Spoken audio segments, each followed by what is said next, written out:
ദുഃഖവാർത്ത. Cinema ലോകത്തെ ഒരു ഇതിഹാസം കൂടി നമ്മളോട് വിട ചൊല്ലിയിരിക്കുന്നു.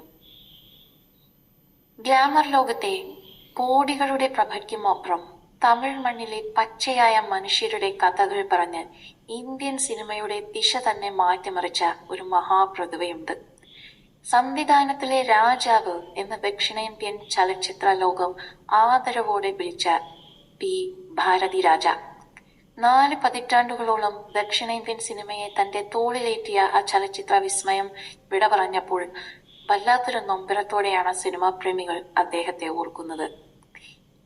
തേനിയിലെ ഒരു ചെറിയ ഗ്രാമത്തിൽ ജനിച്ച് പബ്ലിക് ഹെൽത്ത് ഡിപ്പാർട്ട്മെന്റിൽ സാനിറ്ററി ഇൻസ്പെക്ടറായി ജോലി ചെയ്തിരുന്ന മുത്തുസ്വാമി എന്ന യുവാവ് സിനിമയോടുള്ള അടങ്ങാത്ത മോഹം മനസ്സിൽ ചുമന്ന് ചെന്നൈ നഗരത്തിലേക്ക് വണ്ടി കയറുമ്പോൾ ആരും തന്നെ കരുതിയില്ല അദ്ദേഹം ഇന്ത്യൻ സിനിമയുടെ ചരിത്രം ഇരുത്തിക്കുറിക്കുമെന്ന്.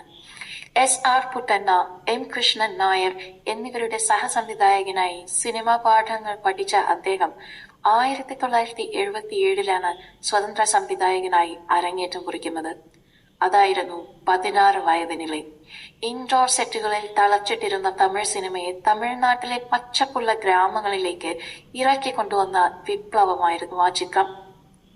കമൽഹാസൻ, രജനീകാന്ത്, ശ്രീദേവി എന്ന 3 ഇതിഹാസ നക്ഷത്രങ്ങളുടെ കരിയർ തന്നെ മാറ്റിമറിച്ചതും ഈ ഒരൊറ്റ ചിത്രമായിരുന്നു. തുടർന്നിങ്ങോട്ട് സൂപ്പർ ഹിറ്റുകളുടെ പരമ്പര തന്നെയായിരുന്നു. കിഴക്ക് പൂവും റെയിൽ, സിഹപ്പ് റോജാപ്പ്, മൺവാസനെ, മുതൽ മര്യാദെ, കിഴക്ക് സീമയിലെ അങ്ങനെ തമിഴ് ഗ്രാമീണ ഭംഗിയും ആഴമുള്ള വൈകാരികതയും വിളിച്ചോതുന്ന 40-ലധികം ചിത്രങ്ങൾ. തമിഴിൽ മാത്രമല്ല തെലുങ്ക്, കന്നഡ, ഹിന്ദി ഭാഷകളിലും അദ്ദേഹം തന്റെ സാന്നിധ്യം അറിയിച്ചു. 6 തവണ ദേശീയ അവാർഡുകൾ കൈപ്പിടിയിലൊതുക്കിയ അദ്ദേഹത്തെ 2004 രാജ്യം പത്മശ്രീ നൽകി ആദരിച്ചു. ഇളയരാജ എന്ന സംഗീത വിസ്മയവും ഭാരതിരാജയും ചേർന്നപ്പോൾ പിറന്നത് മലയാളികളുടെയൊക്കെ ഹൃദയം കവർന്ന അനശ്വര ഗാനങ്ങളായിരുന്നു. രാധിക, രേവതി, കാർത്തിക് തുടങ്ങി നിരവധി പ്രമുഖ താരങ്ങളെ വെള്ളിത്തിരയിലേക്ക് കൈപിടിച്ചുയർത്തിയത് ഈ ദീർഘദർശിയായ സംവിധായകനാണ്. വെറും ഒരു ഗ്രാമീണ സിനിമകളുടെ സംവിധായകൻ മാത്രമായിരുന്നില്ല ശ്രീ ഭാരതിരാജ. സിനിമയുടെ സാങ്കേതിക വശങ്ങളിൽ അദ്ദേഹം നടത്തിയ പരീക്ഷണങ്ങൾ അന്നത്തെ സിനിമാ ലോകത്തെ ഞെട്ടിക്കുന്നതായിരുന്നു.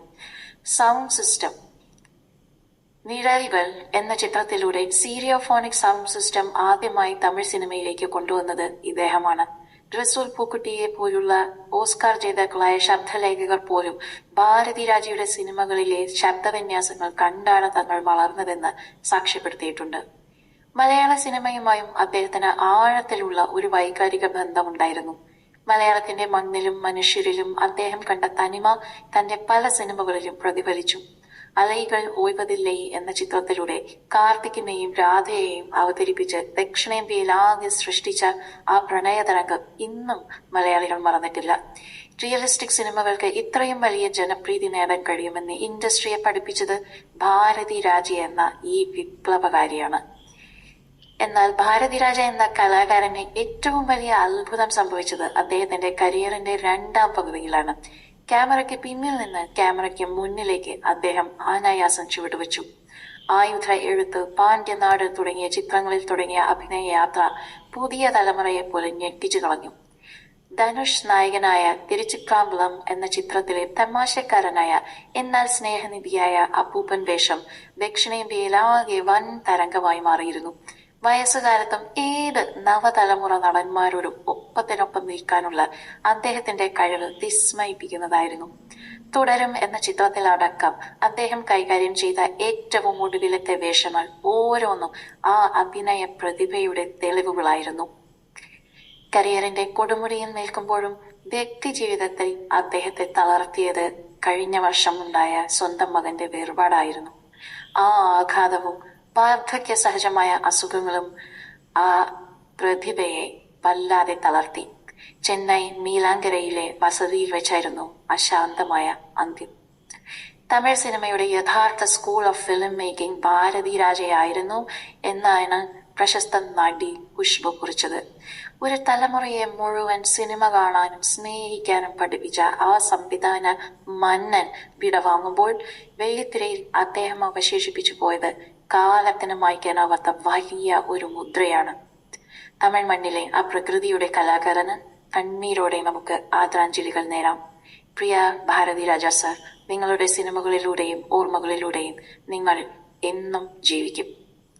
കൂടുതൽ സിനിമ, സീരിയൽ, ചാനൽ വാർത്തകൾക്കും വിശേഷങ്ങൾക്കുമായി ഞങ്ങളുടെ ഈ ചാനൽ ഇപ്പോൾ തന്നെ സബ്സ്ക്രൈബ് ചെയ്യുക, ഷെയർ ചെയ്യുക, ഫോളോ ചെയ്യുക, ലൈക്ക് ചെയ്യാൻ മറക്കരുതേ.